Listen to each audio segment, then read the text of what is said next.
contoh 3, yaitu memahami prosedur penemuan solusi PLSV tersamar.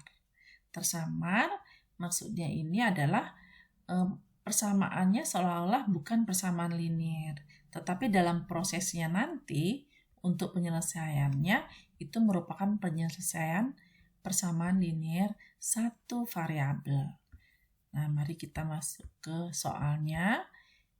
Tentukan solusi dari setiap persamaan berikut, kemudian tuliskan himpunan penyelesaiannya. Yang A itu X dikurangi 3 kuadrat sama dengan X dikurangi 2 kuadrat kurangi 5. Nah, ini seolah-olah merupakan persamaan kuadrat. Nah, yang B ini bentuk pecahan di mana variabelnya juga menjadi penyebut. Lalu yang C juga seperti ini. Maka penyelesaiannya sebagai berikut. Yang A. Nah, seandainya ada bentuk seperti ini, kita harus menjabarkan dulu ruas kiri dan ruas kanannya. Jadi kedua ruas dijabarkan, maka kita kuadratkan dahulu. Jadi X kurangi 3 kuadrat itu adalah X kuadrat ini dikurang, berarti ini X dikali min 3 dikali 2, berarti min 6X. Lalu min 3 kuadrat berarti plus 9. Yang sebelah kanan juga kita kuadratkan, X kuadrat dikurangi 4X, yaitu X dikali min 2 dikali 2, min 4X, lalu min 2 kuadrat berarti 4, dikurangi 5. Nah, mengkuadratkan bentuk seperti ini, itu bisa juga mengalihkan pelangi dengan mengalihkan X kurangi 3 dikali X kurangi 3. Tetapi lebih cepat kalau kita mengkuadratkan langsung ke dalam. Nah, coba diperhatikan bahwa ada bentuk kuadrat yang sama. Sehingga ini bisa kita coret. Atau kita buang, kita hilangkan dengan mengurangkan X kuadrat sebelah kiri, sebelah kanannya juga dengan X kuadrat. Maka diperolehlah min 6X ditambah 9 sama dengan min 4X dikurangi 1. Nah, ini bisa diproses sebagai PLSV. Maka, jika dipakai istilah memindah ruaskan, maka min 4 itu menjadi plus 4. Jadi min 4X menjadi plus 4X, lalu 9 berpindah ruas menjadi min 9. Min 6X ditambah 4X itu sama dengan min 2X. Min 1 dikurangi 9 menjadi min 10. Maka X-nya adalah 5, yaitu dengan membagikan masing-masing dengan minus 2. Jadi himpunan penyelesaiannya adalah 5. Nah, soal yang B. Soal yang B, soal seperti ini biasanya pasti kalian berpikir untuk mengalih silang. Benar? Sebenarnya mengalih silang itu asalnya atau dasarnya itu adalah dari mengalihkan kedua ruasnya dengan KPK-nya atau menyamakan penyebut gitu ya. Nah, mengalihkan dengan KPK-nya. Jadi KPK X tambah 2 dengan X tambah 4. Jadi memberlakukan sebelah kiri dengan sebelah kanan tanda sama dengan perlakuan yang sama. Maka ini bentuk yang tadi kita kalikan dengan X tambah 4 dikali X tambah 2. Sebelah kanannya juga. Nah, dengan mencoret X tambah 2 atau yang sama, ini dengan ini, maka tersisalah X tambah 4 dikali X kurangi 2. Yang sebelah kanan juga kita bisa coret X tambah 4. Maka tersisalah X kurangi 4 dikali X tambah 2. Maka diperoleh seperti ini. Bentuk seperti ini bisa jabarkan. Jadi dikalikan pelangi ya. Maka perkaliannya X dikali X adalah X kuadrat.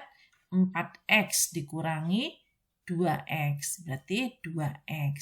Lalu ini 4 dikali min 2 berarti min 8. Ini juga X dikali X, X kuadrat. Min 4X ditambah 2X. Sama dengan min 2X. Min 4 dikali 2 berarti min 8. Nah, ini seolah-olah bentuknya adalah persamaan kuadrat. Padahal di sini persamaan kuadratnya, yaitu bentuk kuadrat dari X-nya, bisa kita coret. Jadi dengan mencoret X kuadratnya, ini, dan sebelah kiri dan sebelah kanannya diperoleh bentuk PLSV tadi. Maka ini sama dengan 2X kurangi 8 sama dengan min 2X kurangi 8. Nah, ini boleh kita pindahkan. Ya, jadi ini min 8 tadi tetap, ini pindah menjadi plus 8. Maka ini 4X sama dengan 0. Maka sama-sama dibagi 4, jadi X-nya sama dengan 0. Jadi himpunan penyelesaiannya adalah 0.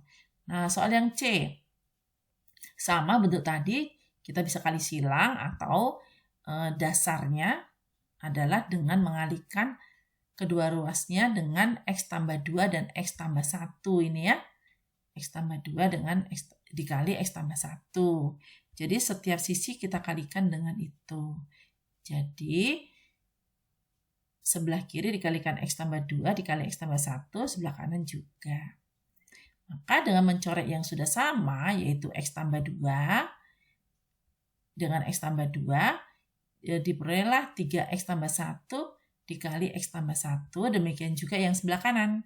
3X kurangi 2 dikali, tadi yang dicoret X tambah 1, berarti X tambah 2. Maka dengan ini, kedua ruasnya dijabarkan atau dikali pelangi, diperolehlah 3X kuadrat ditambah 4X ditambah 1 ini ya, sama dengan 3X kuadrat ditambah 4X dikurangi 4. 3X kuadrat sudah sama.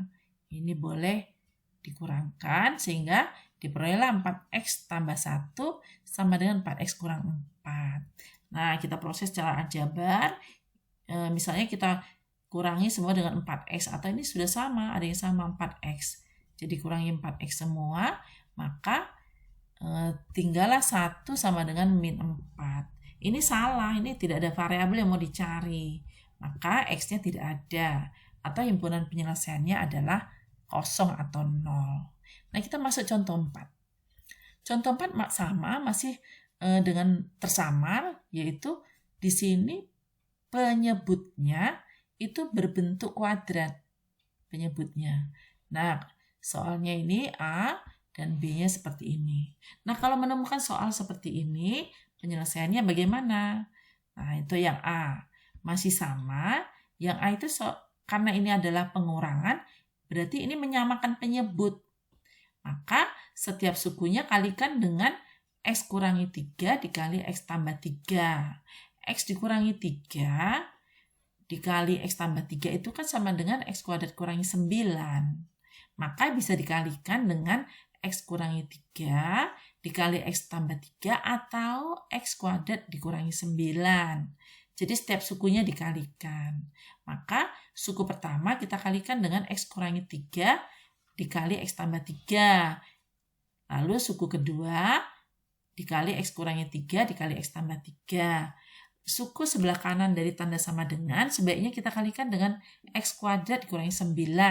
Karena penyebutnya sudah itu. Maka dengan mencoret X kurangi 3, yang ini juga dengan X tambah 3 dicoret, yang sebelah kanan itu dicoret semua karena memang sudah ini penyebutnya, maka diperolehlah 2 dikali X tambah 3. Yang ini 4 dikali X kurangi 3. Ini sama dengan 16. Nah, kita kalikan ke dalam. Jadi dengan mengalihkan ke dalam, ini 2X tambah 6. Kemudian ini min 4X tambah 12. Maka ini 2X tambah 6 min 4X tambah 12 sama dengan 16. Kita proses. Ini dikurangkan dulu min 2X. Ini tambahkan ini 18. Sama dengan 16. Maka min 2X sama dengan min 2. Jadi 2X sama dengan 2. X-nya sama dengan 1. Jadi ini penyelesaian untuk bentuk tersamar seandainya penyebutnya lebih kompleks ya. Ada yang berbentuk persamaan kuadrat. Maka kita masuk contoh yang B tadi. Diapakan ya? Nah, B ini ternyata penyebutnya sudah berbentuk X kuadrat. Ini tetap kita berhubungan dengan KPK. Nah, coba kita lihat X kuadrat dikurangi 4X itu kita bisa faktorkan atas X dikali X kurang 4.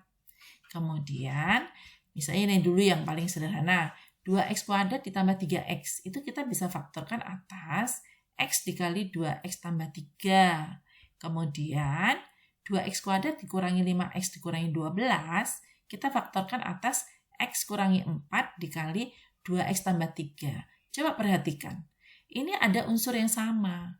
Berarti kita tinggal cari KPK-nya. Dari sini diperolehlah KPK-nya itu X dikali X kurang 4 dikali 2X tambah 3. Karena perkalian ini bisa dibagi oleh yang pertama, perkalian ini bisa dibagi oleh yang kedua tadi, dan ini bisa dibagi oleh yang sebelah kanan tanda sama dengan.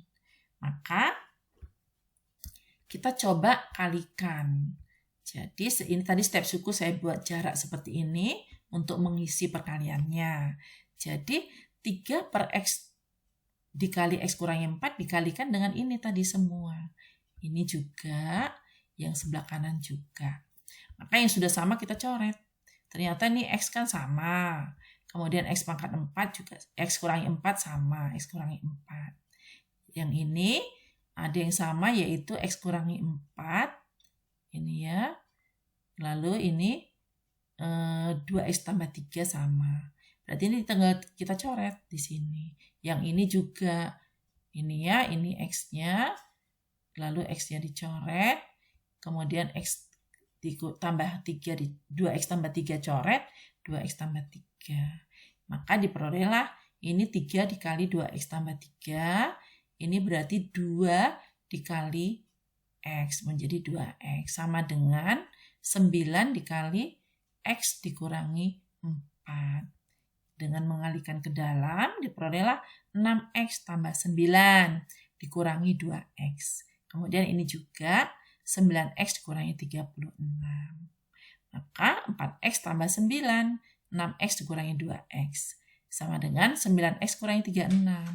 Lalu dengan menggabungkan X dengan bilangannya, diperolehlah ini 5X sama dengan 45. Jadi X-nya sama dengan 9. Oke, nah contoh 5. Contoh 5 ini, bagaimana kalau PLSV itu melibatkan huruf? Maksudnya jawabannya dalam huruf. Nah, soalnya itu seperti ini. Berarti jawabannya nanti harus dalam N. Ini jawabannya bisa dalam A, ini bisa dalam A atau B. Nah, menjawabnya seperti ini. Soal yang pertama. Yang pertama ini 2X dikurangi 4N sama dengan 3X tambah 2N. Nah, kumpulkan saja yang sama variabelnya. Jadi, kita seolah-olah memindahkan, padahal memperlakukan kiri dan kanan sama, itu prinsipnya ya. Nah, sekarang kita tidak apa-apa, kita pakai istilah memindah ruaskan atau membagikan. Jadi ini 3X dengan 2X kita gabungkan, lalu min 4N dengan 2N kita gabungkan. Sehingga karena 2N positif, pindah ruas menjadi negatif. Maka ini min 6N sama dengan 3X dikurangi 2X itu kan X ya, sama dengan X. Sehingga X sama dengan min 6N. Ini tidak jadi masalah, ini hanya masalah mengumpulkan variabel yang sama. Sama dengan soal nomor B. B 3X dikurangi 4 sama dengan 5AX ditambah 2C. Maka dikumpulkan. Nah, yang mengandung X dikumpulkan. Berarti 5AX dikurangi 3X. Karena ini positif ya. Kemudian min 4. 2C pindah menjadi min 2C. Nah, di sini di min 4 kurangi 2C itu kita bisa keluarkan minnya. Mengeluarkan min berarti ini nanti kalau dikalikan ke dalam menghasilkan min lagi gitu ya. Ini lalu 5AX dikurangi 3X, kita keluarkan X-nya. Tersisalah 5A dikurangi 3. Nah, ini bisa juga kita keluarkan minusnya supaya sama. Kita keluarkan minusnya berarti 3-nya di depan. 3 dikurangi 5AX. Maka X-nya sama dengan 4 ditambah 2C. Jadi ini supaya menghasilkan X kan dibagi 3 dikurangi 5A. Ini juga dibagi 3 dikurangi 5A. Maka ini tersisalah X sama dengan 4 ditambah 2C dibagi 3 dikurangi 5A. Dengan syarat 3 dikurangi 5A tidak boleh sama dengan 0. Karena kalau sama dengan 0 berarti dia tidak terdefinisi. Nah, soal yang C masih sama. Ini karena penyebutnya B dan A, kita harus menyamakan penyebut. Berarti mengalihkan dengan AB, seperti soal tadi ya, yang ada pecahannya. Nah, kita kalikan dengan AB, maka karena ini sudah ada B, tersisalah A. Jadi kalau ini dikalikan dengan AB di sini, maka ini B-nya nanti dicoret, tinggal A. A dikali 3A tambah A, sama dengan B dikali 4X ditambah B. Ini 3X ya, 3X tambah A. Maka dengan mengalihkan ke dalam 3AX ditambah A kuadrat sama dengan 4BX ditambah B kuadrat. Ini, jadi 3AX dikurangi 4BX, kita kumpulkan yang mengandung X, sama dengan B kuadrat dikurangi A kuadrat. Jadi dengan mengeluarkan X, diperolehlah 3A dikurangi 4B. Ini B kuadrat dikurangi A kuadrat yang sebelah kanan. Maka dengan membagikan 3A dikurangi 4B, diperolehlah X. Sama dengan B kuadrat dikurangi A kuadrat per 3A dikurangi 4B. Dengan syarat 3A dikurangi 4B tidak boleh sama dengan 0. Karena kalau sama dengan 0 menjadi tidak terdefinisi. Atau 3A tidak boleh sama dengan 4B. Nah, ini persoalan-persoalan dalam penyelesaian persamaan linear satu variabel. Jadi, selanjutnya kita akan membahas aplikasinya. Maka, setelah dikuasai cara penyelesaian dalam variabelnya, kita akan bisa menyelesaikan untuk aplikasinya, yaitu soal-soal cerita dalam kehidupan sehari-hari. Mari kita berlatih bagaimana menyelesaikan persamaan linear satu variabel.